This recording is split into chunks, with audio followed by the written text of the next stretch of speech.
Makadiva zukuru, ndinokuchingamidzai kuchirongwa chengano naShumbaRes. Tisati taenda kumberi, ndoda kukuyeuchidzai kuti mubate subscribe button kuitira kuti muzosanganazve nedzimwe ngano dzinonakidza kunge ino iyi. Nhasi ngano yedu iri pamusoro pagava nahuku. Kare kare mugomo makanga mune huku yakangwara zvikuru. Huku iyi yakavaka imba yayo pamusoro ichiitira kuti dzimwe mhuka dzisakwanisa kupinda. Izvi zvose zvakanga zviri mumaziso agava. Gava akanga ane mwoyo wechidokwa dokwa chekuda kudya huku iye nemhuri yake. Gava aigara akahwanda kuseri kwegwenzi riri kuseri kwemba yahuku, achiti rimwe zuva ndichamubata chete huku tobva taenda naye tunodya kumba nemhuri yangu. Rimwe ramazuva Gava akangokaruka ava pamusiwo pahuku.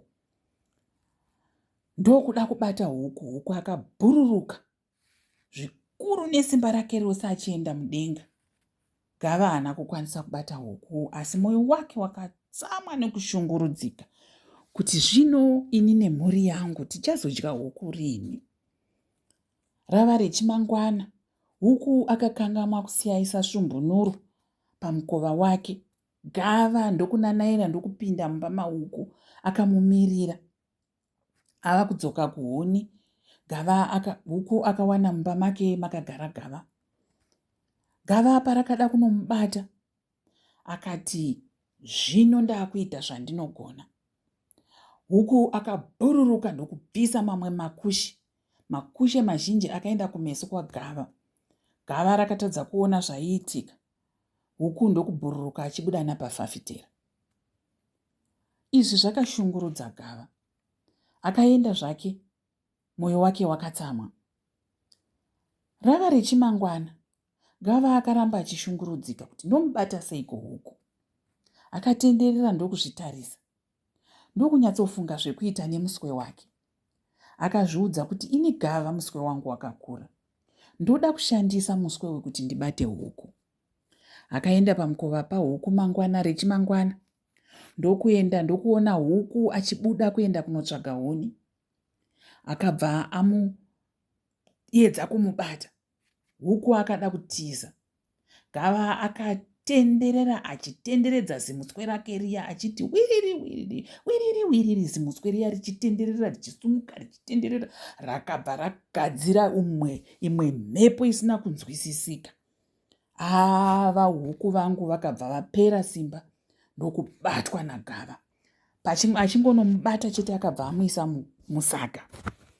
Amuisa musaga akabva ada kunanga kumba kwake. Atifambe pakati perwendo. Akabva anzwa kuneta kukuru. Ndokuisa saga riya pasi. Ndokubatwa nehope ari pasi pemuti. Huku akati, Mwari mandibvira nhepe. Ndokubuda musaga muya. Ndokusiyaisa matombo musaga. VaGava vangu vaakumuka. Vakasimudza saga riya, asi vakanzwa kuti saga iri rinenge rakuti remei. Akasumudza saga ndokuenda naro kumba. Akashedzera ari nechekure, achishedzera mudzimai wake. Achimuudza kuti nhasi ndamubata huku. Tiri kuda kuti timudye. Fanovhura zibhodho redu riya rinogara richivira nemvura.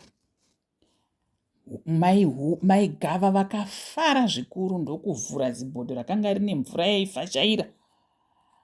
Gava achisvika akadira mazitombo aya mumvura. Mvura iya ndokuti pfachu. Akatsva makava ese. Mudzimai waGava, vana vaGava naiye Gava vakatsva zvikuru nemvura yakanga ichivira, nokuti matombo anorema kudarika huku. Gava akachema zvakasiririsa. Huku akabva adzokera kumba kwake. Akawana kuti zvino ndagara zvakanyarara zvisina anonditambudza. Gava nemhuri yake vakagara vari kuseri pegwenzi ravo riya, vachida kuedza kuti vapore. Kumashure kwavo